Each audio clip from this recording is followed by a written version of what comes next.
Apa kabar hari ini? Alhamdulillah. Semoga kita semua selalu dalam lindungan Allah Subhanahu wa taala ya. Amin. Baiklah, di sini Ibu akan melanjutkan materi dari Ibu Linda, tema 4, subtema 1, pembelajaran 1. Nah, sebelum kita melanjutkan pembelajaran kita, Ibu akan memperkenalkan nama. Perkenalkan, nama Ibu Sindri Husain, bisa dipanggil Ibu Sindri.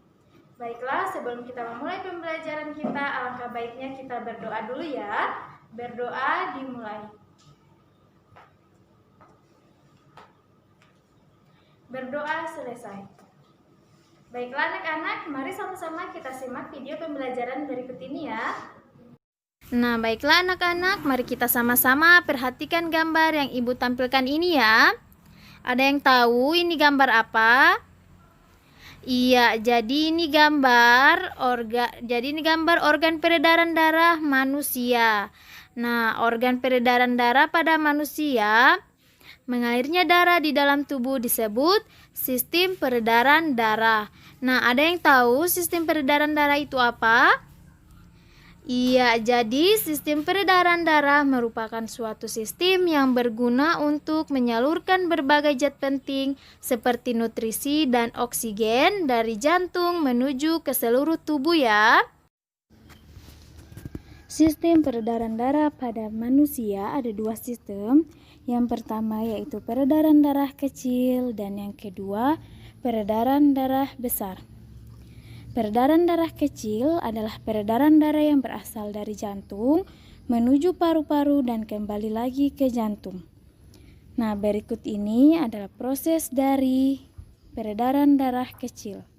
Bilik kanan mengandung darah yang kaya akan karbon dioksida, memompa darah menuju paru-paru melewati arteri pulmonalis.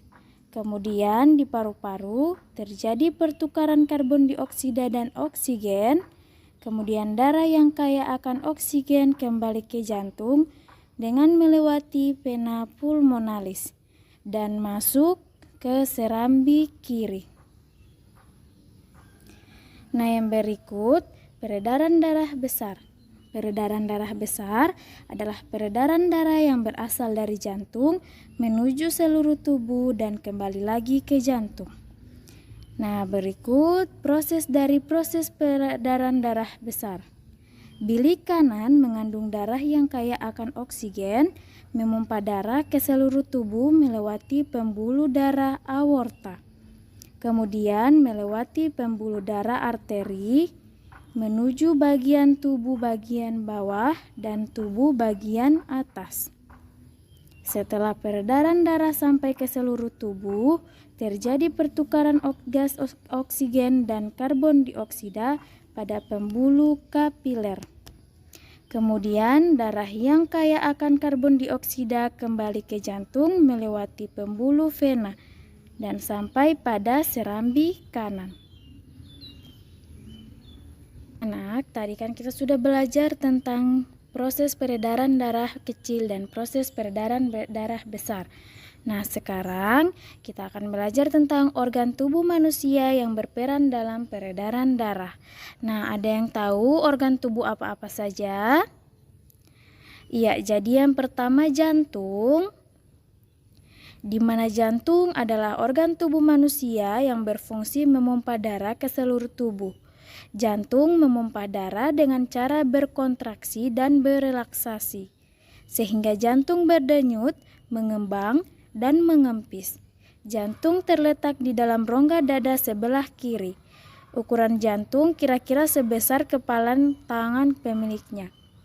Jantung tersusun atas kumpulan otot-otot yang sangat kuat yang disebut miokardium. Jantung terdiri dari 4 ruang, yaitu serambi kanan, serambi kiri, bilik kanan, bilik kiri. Baiklah anak-anak, sekarang perhatikan gambar yang di samping ini ya. Ini masih tentang jantung. Jadi, di antara bagian kanan dan kiri jantung dibatasi oleh katup jantung. Nah, ada yang tahu katup jantung terdiri dari apa-apa saja?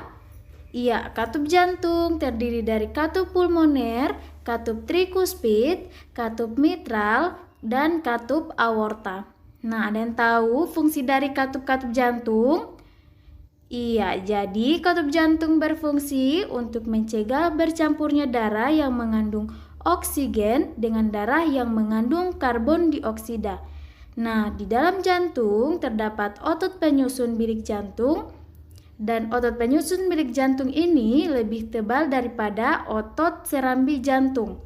Karena tugas bilik jantung lebih berat dari tugas serambi jantung. Tugas bilik jantung yaitu memompa darah keluar dari jantung ke seluruh bagian tubuh. Nah, ini masih tentang jantung. Jadi, kontraksi dan relaksasi yang terjadi di jantung mengakibatkan terjadinya denyut jantung atau denyut nadi. Nah, ketika jantung memompah darah ke dalam pembuluh nadi, pembuluh tersebut ikut berdenyut. Dengan demikian, melalui denyut nadi kamu dapat mengetahui denyut jantung. Denyut nadi akan terasa jelas jika kita menekan pembuluh nadi pada pergelangan tangan dan bagian leher di bawah telinga ya. Nah, tadi kan kita sudah membahas tentang organ-organ yang berperan dalam peredaran pembuluh darah, dan salah satunya ada jantung. Nah, sekarang kita akan membahas tentang bagian-bagian jantung dan fungsinya. Yang pertama ada serambi atau atrium. Serambi atau atrium ini terdapat dua. Yang pertama itu serambi kanan dan yang kedua serambi kiri. Nah, serambi kanan ini ada yang tahu fungsinya? Iya, jadi serambi kanan berfungsi untuk menerima darah kotor dari tubuh yang dibawa oleh pembuluh darah. Dan serambi kiri berfungsi untuk menerima darah bersih dari paru-paru. Yang kedua, bilik atau ventrikel bagian jantung bawah. Nah, bilik ini ada dua jenis. Ada yang tahu apa-apa saja? Iya, jadi ada bilik kanan dan bilik kiri. Nah, bilik kanan berfungsi untuk memompa darah kotor dari jantung ke paru-paru, sedangkan bilik kiri berfungsi untuk memompa darah dari jantung ke seluruh tubuh. Jadi, fungsi dari bilik kanan ini memompa darah kotor dari jantung ke paru-paru, dan bilik kiri memompa darah dari jantung ke seluruh tubuh. Jadi bilik kanan hanya memompa darah dari jantung sampai ke paru-paru, dan bilik kiri memompa darah dari jantung sampai ke seluruh tubuh. Yang ketiga, katup. Tadi kita sudah sama-sama tahu, katup terdiri 4 jenis. Ada yang masih ingat apa-apa saja itu? Iya, jadi yang pertama ada katup trikuspid yang fungsinya mengatur aliran darah antara serambi kanan dan bilik kanan.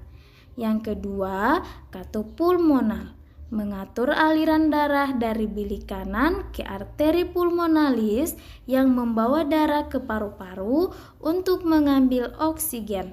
Yang ketiga, katup mitral mengalirkan darah yang kaya oksigen dari paru-paru mengalir dari serambi kiri ke serambi kanan. Yang keempat, ada katup aorta. Katup aorta ini membuka jalan bagi darah yang kaya akan oksigen untuk dilewati dari bilik kiri ke aorta. Aorta ini adalah arteri terbesar di tubuh kita ya. Nah, yang berikut, pembuluh darah. Pembuluh darah terdiri dari 3 pembuluh darah. Nah, yang tahu apa-apa saja pembuluh darah?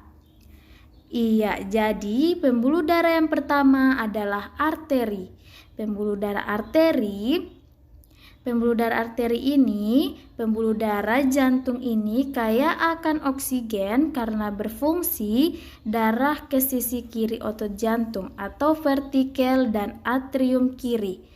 Nah, pembuluh darah arteri ini terdiri dari 2 jenis. Yang pertama, arteri koroner kiri dan arteri koroner kanan.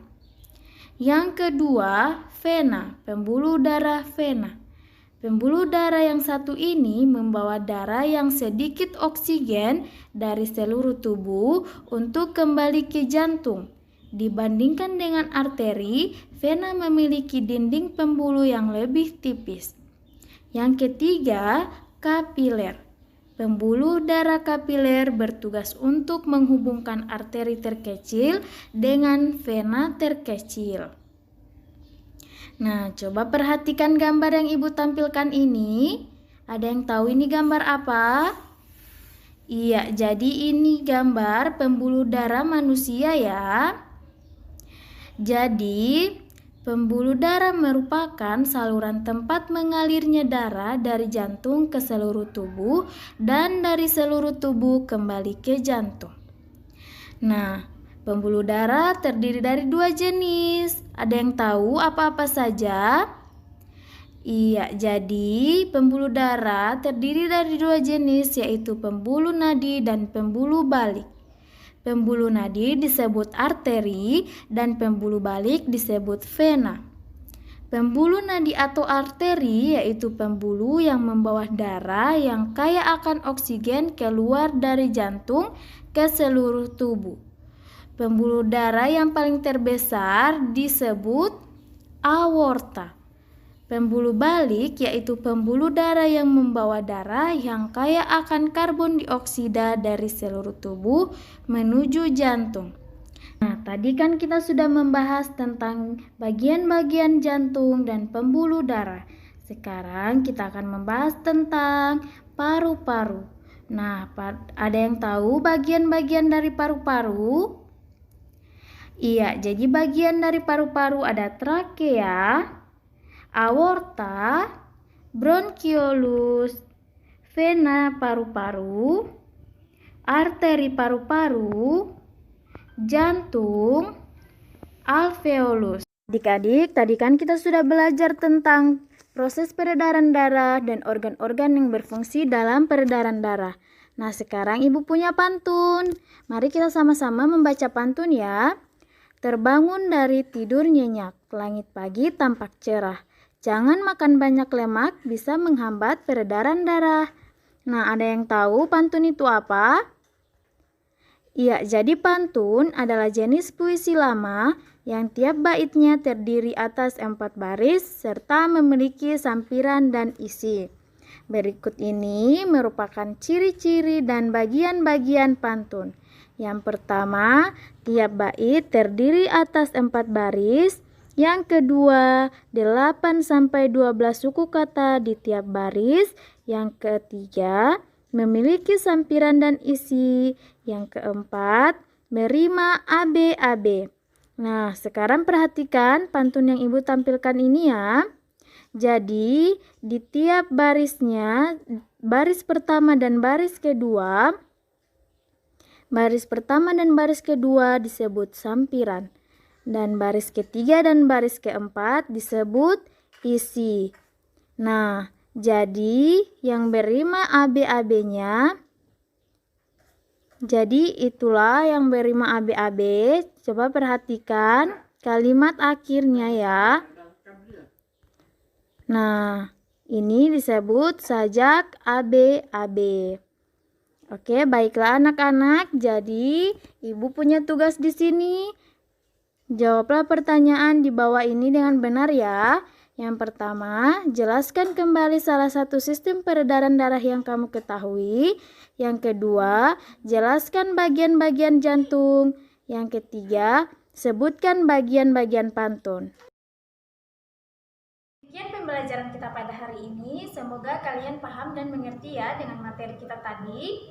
Jika ada yang masih kurang dipahami atau tidak dimengerti, bisa langsung ditanyakan sama guru atau sama mama dan papa. Baiklah, sebelum kita mengakhiri pelajaran pada hari ini, Ibu mau mengingatkan kepada kalian untuk selalu jaga kesehatan dan tetap semangat ya. Dan jangan lupa kalau kita keluar rumah harus tetap memakai masker. Assalamualaikum warahmatullahi wabarakatuh.